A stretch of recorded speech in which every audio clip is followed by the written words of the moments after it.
आपको संतोष जी क्या लगता है, तेज प्रताप यादव ने आपको पार्टी से बाहर क्यों निकाला? जो पार्टी का राष्ट्रीय अध्यक्ष था वो पद आपसे क्यों छीना गया?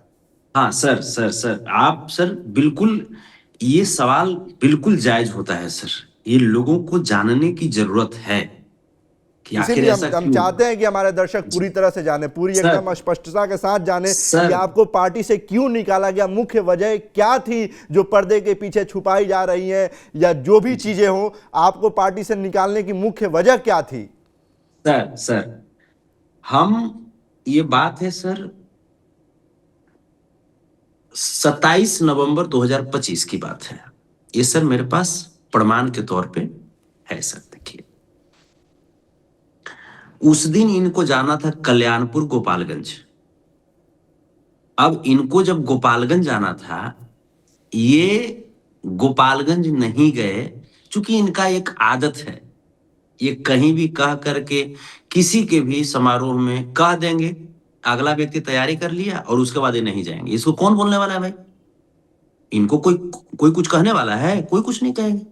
भाई राजा का बेटा है, युवराज लोग हैं ये लोग, लेकिन अगले की प्रतिष्ठा तो चली जाती है। तो हम यही बात इनको बोले कि आप जिसका भी कार्यक्रम लेते हैं उसके कार्यक्रम में कम से कम पहुंचा कीजिए। नहीं आप पहुंचते हैं तो अगले की तो प्रतिष्ठा जाती ही जाती है, आपकी भी प्रतिष्ठा धूमिल होती है इससे, और पार्टी की छवि खराब होगी। ऐसे में जो अच्छे अच्छे लोग हैं वो आपको बुलाने से कतराएंगे। अब इसके बाद मैंने साफ लिखा है कि मीडिया कर्म, हमने लिखा कि माननीय राष्ट्रीय अध्यक्ष जी प्रणाम, पिछले कुछ हफ्तों में पार्टी के क्रियाकलापों को ध्यान में रखते हुए अपने हृदय की बात कहना चाहता हूं। मैंने लिखा है, मैंने इनको, हाँ हाँ। ये जो है ये कब, अब मैं 29 पीसीआर से नवंबर को बोलूंगा लिखा। कि इनको फुल स्क्रीन पर दिखाया जाए, संतोष जी को फुल स्क्रीन पर दिखाया जाए, मैं पीसीआर से जी बोलूंगा। बोलिए जी। आप। अब सर इस पे मैंने लिखा है कि ये 29 नवंबर का मामला है सर, 29 नवंबर को ही मैंने लिख दिया है, जबकि निष्कासन कब हुआ है ये आप भी जानते हैं सर।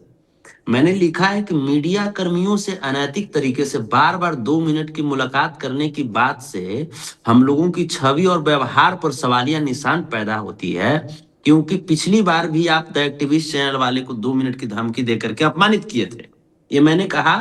और हमने कहा कि हम लोगों को इससे बचना चाहिए, क्योंकि पार्टी को अगर आगे बढ़ाना है तो इसमें आज के समय में मीडिया कर्मियों के साथ भी अच्छा व्यवहार रखना बहुत जरूरी है। सर मेरा कहना है, मीडिया कर्मी जो हैं वो सवाल तो कड़वे सवाल हों या आसान सवाल हो वो तो पूछेंगे आपसे। जाहिर सी बात है, और मीडिया कर्मी है ही कि आपसे कड़वे से कड़वे सवाल करें हाँ, आपको। आप पूछेंगे आपसे। आपको नहीं पसंद पड़ते हैं जो चैनल, आप उनको इग्नोर कर दीजिए, आप उनके इंटरव्यू में मत जाइए, लेकिन आप उनको धमकी देने वाले कौन होते हैं? ये तो गलत बात है सर। अब देखिए, उसके बाद अगला चीज मैंने जो लिखा सर, तमाम चीजें, अगला बात मैंने लिखा कि मेरे समझ से पार्टी के किसी भी सदस्य या पदाधिकारी की सदस्यता रद्द करने से पहले राष्ट्रीय या प्रदेश अनुशासन समिति द्वारा अगले को कारण बताओ नोटिस जरूर जारी करना चाहिए। एक व्यक्ति थे जो आरजेडी के एमएलए से सिर्फ मिल लिए थे, बस उनको पार्टी से तुरंत 1 सेकंड में मैंने आए, वहां पे आवास पे आए, बोले कह रहे उसका उसका निष्कासन निकाल, निष्कासन लेटर अथी करो। हमने पूछा कि क्या बात हुआ? बोले कि अरे कुछ नहीं, वो जाकर के उससे मिल लिया था, जयचंदवा से मिल लिया था। मुझे बड़ा बुरा लगा, हम कहे कि ऐसे कैसे पार्टी चलेगा भाई? भाई राजनीति कर रहे हैं, किसी से हम जानी दुश्मनी थोड़ा कर रहे हैं, हम विचारधारा के तहत हम लड़ाई करते हैं ना। ये थोड़े है कि हाँ किसी से जानी दुश्मनी हम कर रहे हैं, ये राजनीति में नहीं होना चाहिए। मैंने इसका भी विरोध किया।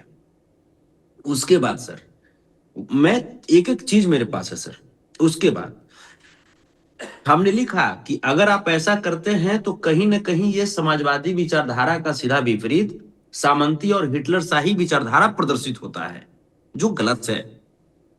हमने लिखा कि अपने पार्टी के टिकट पर जिन्हें भी विधानसभा का चुनाव लड़ाया गया, एक एक करके उनके द्वारा चुनाव में। संतोष जी, मैं बोलूंगा कि आपके और उनके बीच जो बातें हुई हैं शायद आप उसको अपने तक ही सीमित रखें तो ठीक है, क्योंकि उसको मीडिया पे लाना पूरी तरह से नहीं शायद। सर नहीं, उन्होंने जो कहा है उसके बाद सर एक और चीज हमने कहा कि जो कैंडिडेट बनाए हैं उनका शिकायत है कि टिकट तो आपने उनको दे दिया, लेकिन वो बेचारा अपने भाग भरोसे पे चुनाव लड़ रहे थे, कोई मने इधर से मदद नहीं किया जा रहा था, ये कम्युनिकेशन भी नहीं हो पा रहा था प्रॉपर, ये भी शिकायत था।